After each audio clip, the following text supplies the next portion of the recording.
Thank you, Commissioner McCabe. The next meeting is the Committee of Capital Planning, Execution, and Asset Management, which will be chaired by the Vice Chair, Jeffrey Linford. Thank you, Mr. Chairman. Today's meeting of the Committee on Capital Planning, Execution, and Asset Management is being held in public session in its entirety. At this point, I ask the Secretary to advise those present of the composition of the committee and any commissioner recusals on the items before the committee. The Committee on Capital Planning, Execution, and Asset Management is composed of the Vice Chairman Linford, the Committee Chair, Chairman O'Toole, the Committee Vice Chair, and Commissioners Helmy, LaBarbera, and Rosado.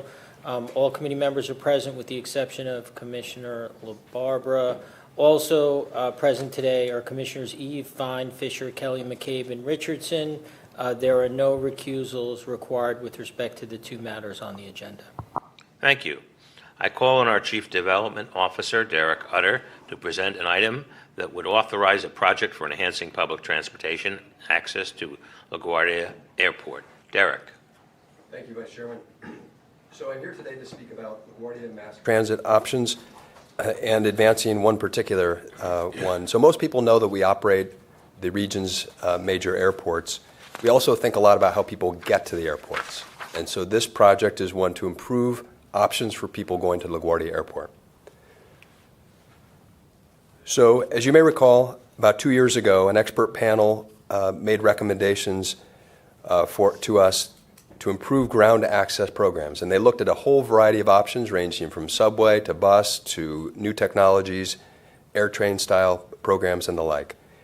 And last June of 2023, the board authorized $30 million for planning to advance two of those options, including the one I'm going to talk about today, which would improve bus service in Queens. This one in particular is on the Q70 bus, and we're going to request authorization for $160 million to proceed with this project. So as background, for those of you who don't know, currently there exists the Q70 bus, which is a nonstop shuttle service from the subway station at Jackson Heights to LaGuardia Airport. The challenge is that the average trip time from the subway station ranges from 10 to 30 minutes because of traffic. The improvements that we are recommending today are to reduce the risk of delays, to improve the travel time, and to be much more have much more expected travel times to get to the airport. So we're recommending that the Q70 bus lanes be installed on the highways to bypass congestion when there is traffic, that green lights be held longer. New York City calls this traffic signal prioritization, which gives buses priority and opens red lights faster, keeps green lights open longer. To create a newly constructed on-airport turnaround area to avoid the frontage congestion at Terminal C and speed buses, to have more frequent buses at peak times, and to improve wayfinding signage and branding. I'll go through each of these elements briefly. In terms of the bus lanes, we would create bus-only lanes to enable the buses to bypass traffic when there's congestion on the BQE and the GCP.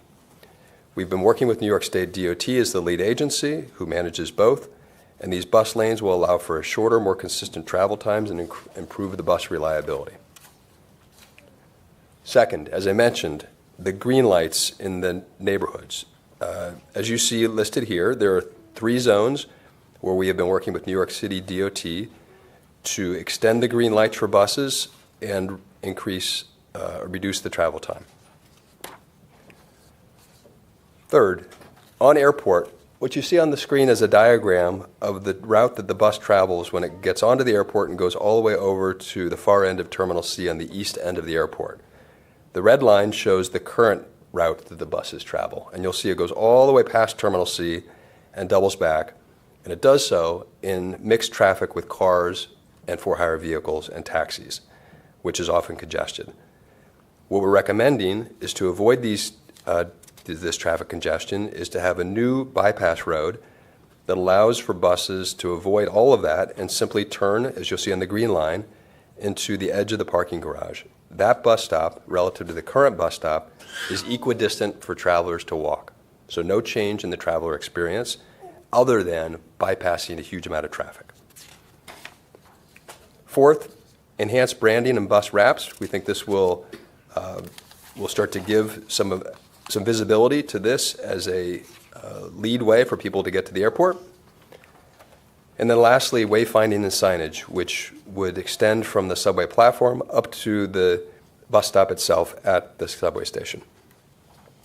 The timeline for these improvements is what I'll call the construction light elements of this proposal will go into effect in 2025, including the increased frequency of buses, and those elements that require civil work, for example, the bus lane construction and on-airport construction, would conclude in 2027. So our request today is that the board authorize this program at a cost of $160 million, and I'd be happy to take any questions. Thank you, Derek. Do any of my fellow commissioners have comments or questions on this matter? Hearing none, may I please have a motion from a committee member who is not recused on this matter to move the item forward for consideration by the full board? May I have a second? May I first have a first? So moved. May I have a second? Any objections? Hearing none, the motion is passed. I now call, once again, on our Chief Development Officer, Derek Utter, to present the 2024 capital performance results. Derek. All right, thank you again, Vice Chairman. So I'd like to now just recount our progress in 2024. Excuse me. As I do each quarter and each year. So our spending for 2024 was about almost $2.6 billion on our capital projects. That's up from 2023 by almost $500 million. This is the highest spending level since 2020 when COVID hit, and we achieved 87% of our planned schedule milestones.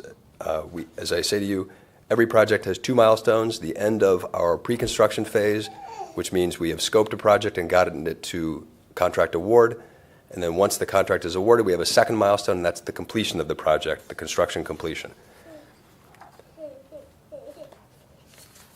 So if you want to look back at history here, since 2017, our capital plan has been increasingly spending up until 2019. 2020 hit, we put the brakes on a lot of spending projects, even in projects in construction, in order to adjust to the new reality of a shortfall of revenue that was caused by COVID to all of our operations. We stayed at relatively low levels of spending through 21, 22, and 23, and you'll see a market uptick this year in 2024 of $2.6 billion. We expect that to increase next year to $3 to $3.5 billion, and so we expect this trend to continue, so we revert back to pre-COVID levels this year and next year. In terms of on-time results, 87% is close to, but not quite where we want to be. Our goal is to hit 90% of our milestones. You'll see the trend here going back in history, 2017, 2018, where we were well below that. In 2019, we hit our goal, and we have been treading water through the last several years, absent the 1 year of COVID, when we purposefully slowed down projects in 2020. This is an improvement since last year.